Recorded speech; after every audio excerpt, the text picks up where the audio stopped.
നമസ്കാരം. 400 സീറ്റ് നേടിയാൽ ക്ഷേത്രം തരും ഇന്ത്യക്ക്, അത് മസ്ജിദ് തകർത്ത്. നല്ല വികസന കാഴ്ചപ്പാട് തന്നെ.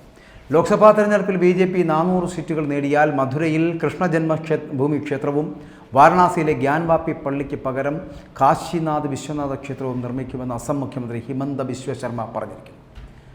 മോദിക്ക് 400 സീറ്റ് കിട്ടിയാൽ പാക് അധീന കാശ്മീർ ഇന്ത്യയുടേതാകുമെന്നും ഹിമന്ത ബിശ്വ ശർമ്മ പറയുകയാണ്.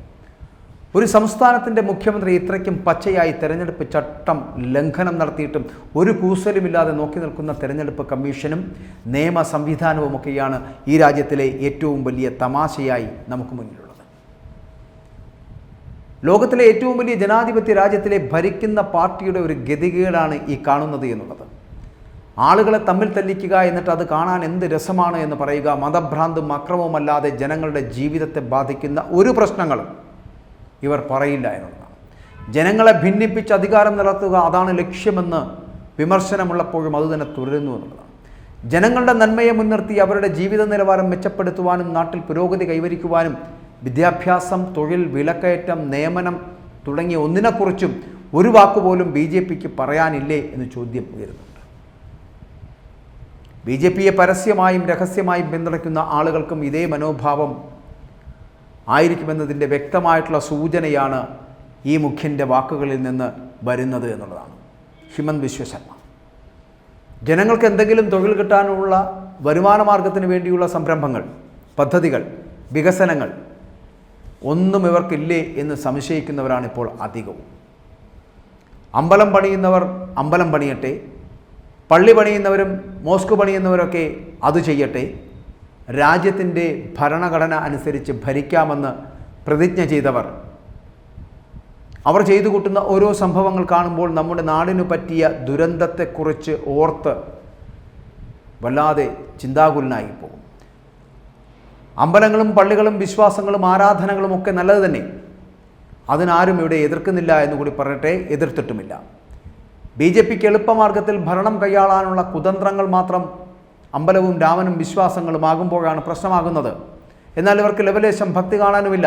കാണുന്നതും ചെയ്യുന്നതുമൊക്കെ കാപഠ്യങ്ങളുടെ കർമ്മങ്ങൾ മാത്രമാണ് എന്ന് പറയേണ്ടി വരുന്നു. യഥാർത്ഥ ദൈവഭക്തർ ഇങ്ങനെയാണ് എന്ന് ആർക്കെങ്കിലും ചിന്തിക്കാൻ പറ്റുമോ?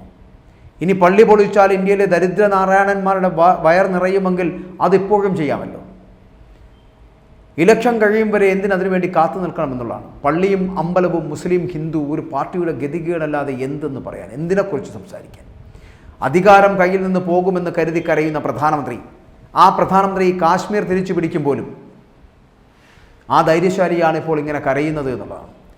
പള്ളി പൊളിച്ച് അമ്പലം പണിയും, അതുറപ്പാണ്. അതുകൊണ്ട് ഈ രാജ്യത്ത് ജനങ്ങൾക്ക് എന്താണ് നേട്ടമെന്ന് കൂടി ഒന്ന് വിവരിച്ചാൽ നന്നായിരുന്നു എന്ന് പറയേണ്ടിയിരിക്കുന്നു. വർഗീയത പറഞ്ഞ് രാജ്യത്തിൻ്റെ യശസ് ഓരോ ദിവസവും കളഞ്ഞുകൊണ്ടിരിക്കുന്നു. വാരണാസിയിൽ പോയി കരയുന്നു. എന്തിനു വേണ്ടി? അധികാരം നഷ്ടപ്പെടുന്നത് കരുതിയുള്ള കരച്ചിലെന്ന് പറയേണ്ടിയിരിക്കുന്നു. ജനങ്ങൾക്ക് നല്ലത് ചെയ്തിട്ടുണ്ടെങ്കിൽ ഇങ്ങനെ കിടന്ന് കരയണം. രാജ്യം കണ്ടതിൽ വെച്ച് ഏറ്റവും മോശം പ്രധാനമന്ത്രിയാകുവാനുള്ള ശ്രമത്തിലാണോ നമ്മുടെ പ്രധാനമന്ത്രി എന്ന് ചോദിക്കേണ്ടിയിരിക്കുന്നു.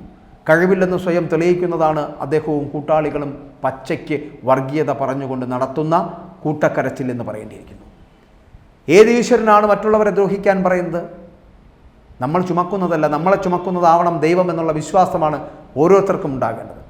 ആ ദൈവത്തിനെ മാറ്റി നിർത്തിക്കൊണ്ട് ജനങ്ങളെ സ്നേഹിക്കാൻ കഴിയുന്ന വ്യക്തികൾ ജനാധിപത്യത്തിൻ്റെ അന്തസ്സ് ഉയർത്തിപ്പിടിക്കേണ്ടവരല്ലേ?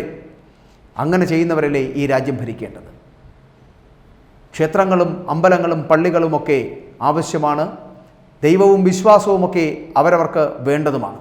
അത് വേണമെന്നുള്ളവർ അത്തരത്തിൽ ചെയ്യട്ടെ. അമ്പലം പണിയുന്നവർ അമ്പലം പണിയട്ടെ, പള്ളി പണിയുന്നവർ പള്ളി പണിയട്ടെ, വിശ്വാസികൾ അമ്പലങ്ങളിൽ പോട്ടെ, പള്ളികളിൽ പോട്ടെ, മോസ്കുകളിൽ പോട്ടെ, അതിലൊന്നും തെറ്റ് പറയുന്നില്ല. പക്ഷേ ജനങ്ങൾക്ക് അവർ ആഗ്രഹിക്കുന്ന തരത്തിലൊരു ജീവിത സാഹചര്യം ഒരുക്കി കൊടുക്കുവാൻ ആയിരിക്കണം ഓരോ ജനാധിപത്യ വിശ്വാസികളായിട്ടുള്ള രാഷ്ട്രീയ പ്രവർത്തകരും ഭരണാധികാരികളും ശ്രമിക്കേണ്ടത് എന്നുള്ളതാണ്. അല്ലാതെ 400 സീറ്റ് നേടി ക്ഷേത്രം പണിയും എന്നുള്ള വാഗ്ദാനങ്ങളെ ഈ ജനത പുച്ഛിച്ചു തള്ളുമെന്നുള്ള കാര്യം മറന്നു പോകരുത്.